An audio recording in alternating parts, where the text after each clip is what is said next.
البتہ اس خدمت خلق کے بارے میں یہ جان لیجئے، اس کے 3 تصورات ہیں۔ ایک تو ہے بیسل یا بیسک، اور جو چیز کے مشترک ہے تمام ادیان میں، تمام مذاہب میں، پوری نوع انسانی میں۔ وہ تصور کیا ہے؟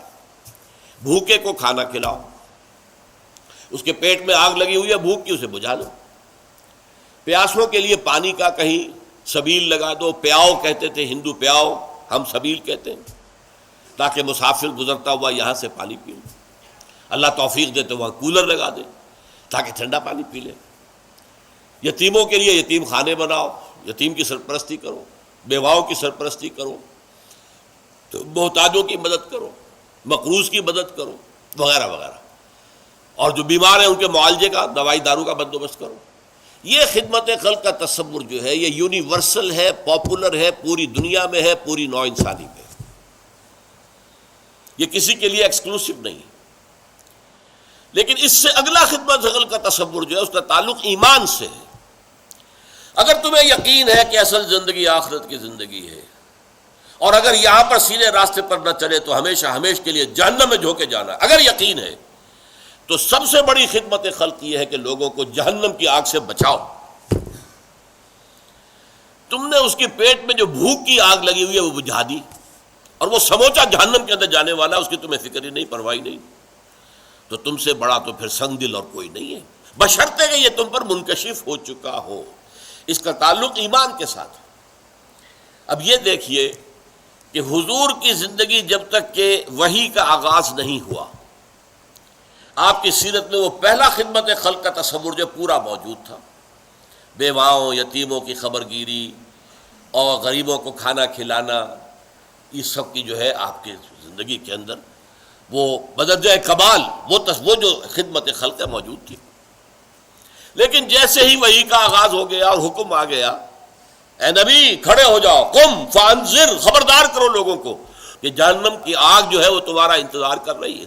اگر سیدھے نہیں ہوگے، اگر توحید کے راستے پر نہیں آؤ گے، اسلام اور ایمان کے راستے پر نہیں آؤ گے تو جہنم میں جاؤ گے۔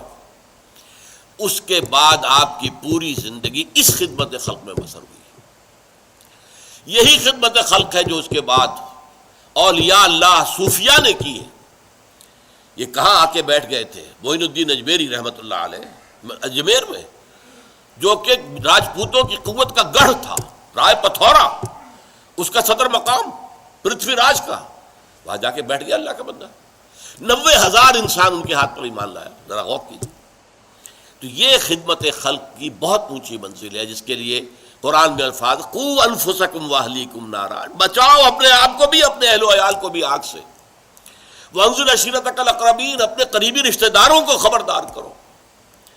تو یہ جو معاملہ ہے یہ خدمت خلق کی وہ بلند تر منزل ہے جس کا تعلق ایمان کے ساتھ ہے۔ ایک اور تصور جو ہے خدمت خلق کا وہ بہت اہم ہے، اور وہ یہ ہے کہ نظام اگر انسان کا جو ہے نظام زندگی وہ غلط ہے، تقسیم دولت جو ہے وہ غلط بنیاد پر ہو رہی ہے، وہاں عوام کو حق نہیں پہنچ رہا، سارا اوپر کا ایک طبقہ ہے کہ لا یکون دولتم بین الاغنیاء منکم، سرمایہ داروں کا ایک طبقہ ہے، دولت انہی کے درمیان گردش کر رہی ہے۔ ایک کروڑ پتی کی بیٹی لاکھوں کا جہیز لے کر دوسرے کروڑ پتی کے بیٹے کے یہاں پہنچ گئی، سرمایہ ادھر سے ادھر تو گیا، لیکن ایک کروڑ پتی کے ہاں سے جا کر نکل کر دوسرے کروڑ پتی کے ہاں جا کے ڈپازٹ ہو گیا۔ یہ صورتحال جو ہے یہ غلط ہے۔ اب اس صورت میں جو بھوکے ہیں، ننگے ہیں، آپ نے ذرا بڑی محنت کی، ان کو بھوکوں کو کچھ کھلا دیا، کوئی ان کے لیے لنگر کھول دیا، کوئی یہ کر دیا، ٹھیک ہے، یہ بھی اچھے کام ہیں۔ اصل یہ اس نظام کو بدلو۔ اگر ایک چکی جس سے آٹا آپ پیس رہے ہیں، ایک تو چکی ہے جس میں چاروں طرف آٹا گر رہا ہے، چاروں طرف نکل رہا ہے، چاروں طرف آٹے کا ڈھیر بن رہا ہے۔ ایک چکی ایسی ہے جو پیستی ہے لیکن ایک طرف آٹا ڈال رہی، دوسری طرف ڈالتی نہیں، ایک طرف ہیوز ہے، ایک طرف ہیو ناٹس ہے۔ تو جب تک اس چکی کو درست نہیں کرو گے، یہ چکی ہے جو غربت پیدا کر رہی ہے، یہ غلط نظام ہے جو غربت کو پیدا کر رہا ہے، پروموٹ کر رہا ہے، بڑھا رہا ہے، چڑھا رہا ہے۔ لہذا اس نظام کو بدلنا، نظام عدل و قسط کو نافذ کرنا، یہ ہے اصل میں خدمت خلق کی سب سے اونچی منزل اس دنیاوی اعتبار سے۔ اگرچہ اصل سب سے اونچی منزل جو ہے اخروی اعتبار سے وہ تو یہ ہے کہ لوگوں کو صحیح راستے کی طرف بلایا جائے۔ اسی لیے دیکھیے بہت خوبصورت شعر تھا، میں نے پچھلی مرتبہ بھی آپ کو سنایا تھا، لیکن آج وہ آپ کے سامنے واضح ہو کر آیا کہ طریقت بجز خدمت خلق نیست، بتسبیح و سجادہ و دلق نیست۔ ایک تو یہ کہ صوفیوں کا، مولویوں کا جو خاص ہوتے تھے فقیر اللہ کے نام پر کام کرنے والے، وہ ایک خاص قسم کی گدڑی پہن لیتے تھے، کندھے کے اوپر جو ہے ایک سجادہ، ایک جانماز ڈالی ہوئی ہے، ہاتھ میں تسبیح ہے۔ تو شاعر کہہ رہا ہے کہ ان تین چیزوں سے طریقت نہیں بنتی۔